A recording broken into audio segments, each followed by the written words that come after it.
देखिए, लगभग जब से चुनाव हुए लगभग 3 साल से ये वाक युद्ध फेसबुक सोशल मीडिया के माध्यम से चल रहा था। और मैं समझता हूँ कि अगर कोई बात फेसबुक सोशल मीडिया पे हुई है तो उसको उसी प्लेटफॉर्म पे जवाब देना चाहिए था।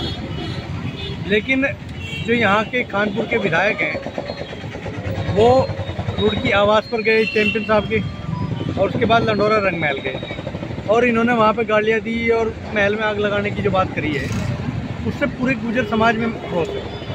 क्योंकि अगर होता 2 व्यक्तियों का मामला तो शायद 3 साल से जो बातें चल रही थी उन पर ज़्यादा किसी ने रिएक्शन कभी किया नहीं। लेकिन ये जिस तरह से इन्होंने वहाँ पर जाके धमकाने की कोशिश करी है और उसके बाद में जो घटनाएं हुई हैं उसको लेकर पूरे समाज में रोष है। मैं तो यहाँ के एसएसपी से पूछना चाहता हूँ कि जब रात को 10 बजे ये उमेश कुमार विधायक रुड़की और लंडोरा रंग महल में गया और प्रणव सिंह चैंपियन और रानी देवयानी ने उनको फ़ोन किया तो 10 बजे से लगाकर अगले दिन 3 बजे तक प्रशासन ने क्या कार्रवाई करी? ये मेरा सवाल यहाँ के एसएसपी से है। क्योंकि अगर विधायक और पूर्व विधायक पर कार्रवाई की है प्रशासन ने तो मैं समझता हूँ कि एसएसपी परविंदर डोभाल पर भी कार्रवाई होनी चाहिए, इनको भी सस्पेंड किया जाना चाहिए। कि आप कह रहे हैं कि पुलिस की नाकामी है, पुलिस पर पूरी तरह से पुलिस प्रशासन की फेलियर है।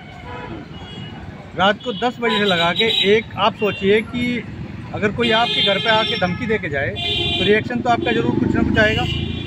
तो वो एक्शन के बदले रिएक्शन हुआ है और उसमें प्रशासन भी उतना ही जिम्मेदार है। चलो, आप प्रशासन आपने पुलिस पर लगाए हैं, लेकिन हमें जानना चाहते हैं कि एक पूर्व जनप्रतिनिधि और एक वर्तमान जनप्रतिनिधि के साथ में इस तरह की जो फिल्मी स्टाइल वाले सीन हो रहे हैं, इसको कितना सही मानते हैं आप?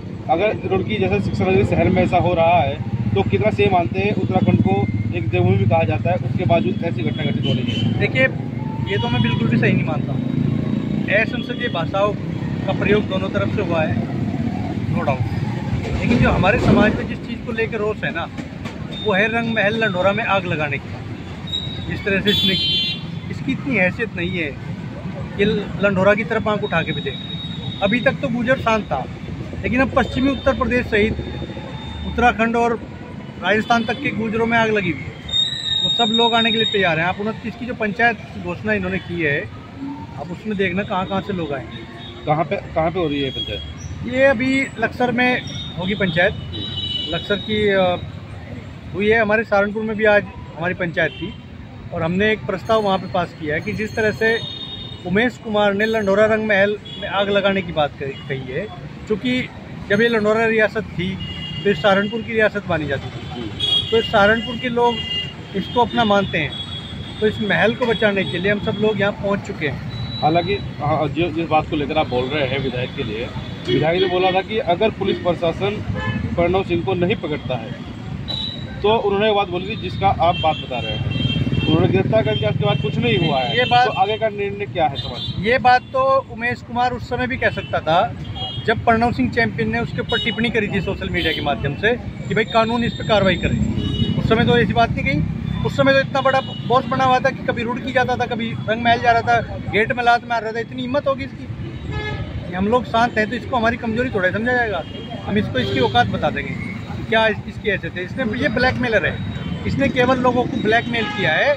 और आप इस बात को नेता न लेना, आप लोग पत्रकार हैं, बहुत मेहनत करते हैं आप लोग, मैं आप लोगों को देखता हूँ, लेकिन आप 700 करोड़ के आदमी नहीं बन पाएंगे। कितनी मेहनत कर रहे हो। ये एक सवाल अब यहाँ पर एक और खड़ा होता है, भाई अगर इस तरह के जनप्रतिनिधि इस तरह गोलीबारी का काम करेंगे तो आम जनता कैसे सेफ रह पाएगी जब दोनों कोतवाली के बीच में वो सेंटर था जहाँ पे गोलीबारी हुई? तो क्या कहेंगे उसको लेकर? देखिए, अब फिर वही बात आ गई, अगर आप स्वाभिमानी हैं तो आपको जवाब देना पड़ेगा। मेरा यही कहना है कि अगर उमेश कुमार पहले ही कानूनी कार्रवाई करता तो शायद इतनी बड़ी घटना ना होती, और अगर एसएसपी जाग जाते न्यूज़ से तब भी इतनी बड़ी घटना ना होती।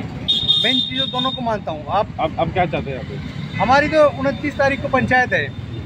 पंचायत में कठोर निर्णय लिए जाएंगे उमेश कुमार के खिलाफ और प्रशासन के खिलाफ। अगर देहरादून में मुख्यमंत्री का घर भी घेरना पड़ा उसको भी घेरेंगे, अगर जेल जाना पड़ा तो जेल भी जाएंगे।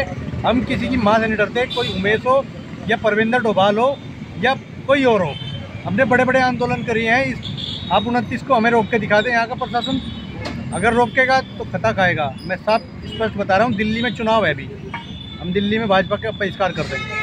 अगर इन्होंने हमारा दमन करने की कोशिश करी या अन्याय करने की कोशिश करी तो दिल्ली में सरकार बनाने का इनका सपना ही रहेगा। ये स्पष्ट यहाँ से रुड़की से, ऐतिहासिक नगरी रुड़की से मैं इस बात की घोषणा करता हूँ कि अगर भारतीय जनता पार्टी की पुष्कर सिंह धामी सरकार ने हमारे प्रणव सिंह चैंपियन के खिलाफ ज्यादती करने की कोशिश करी या हमारी महापंचायत को रोकने की कोशिश करी तो दिल्ली में सरकार बनाने का इनका सपना ही रहेगा। हम फिर से आम आदमी पार्टी की सरकार बनवा देंगे, ये स्पष्ट है सीधी बात। और मैं ये भी बात कहना चाहता हूँ कि अगर उमेश की, शायद मैंने जहाँ तक सुना है जमानत हो गई है, अगर वो अपनी बात पे कायम है तो लंडोरा की तरफ आंख उठा के देखा है, रंग महल में आ जाए, हम उसका इंतजार कर रहे हैं, देखते हैं कैसे आग लगाता है। प्रणव सिंह तो नहीं है यहाँ पे, हम हैं, ये हमारी जिम्मेदारी है उसे बचाना। लेकिन उनकी लड़ाई तो प्रणव सिंह से हुई ना। नहीं, लंडोरा को बीच में क्यों लेकर आया? रंग महल को जाना था, देहरादून जाता रात को, ये प्रणव सिंह को फ़ोन करके कहता कि मैं यहाँ हूँ, आजा। ये क्या तरीका, कभी इधर जा रहा है कभी उधर जा रहा है, बैठ के सोशल मीडिया पे घमासान मचा रखा है आप दोनों। मैं तो देखो असंसदीय भाषा का प्रयोग तो किसी के प्रति भी नहीं करना चाहिए, चाहे वो प्रणव सिंह ने करी हो या उन्होंने करी हो, दोनों की बात कर रहा हूँ, दोनों गलती है। हाँ, लेकिन ये क्षेत्र पिछले 20 साल में जो उन्होंने काम किया है, विकास जो उन्होंने करवाया है, इन्होंने 5 साल में, मेरे ख्याल से तो 3 साल हुए हैं, 3 साल में कोई काम तो कर नहीं पाए हैं। ये इस तरह के आडम्बर रचने का काम हो रहा है और कुछ नहीं हो रहा है। ठीक है।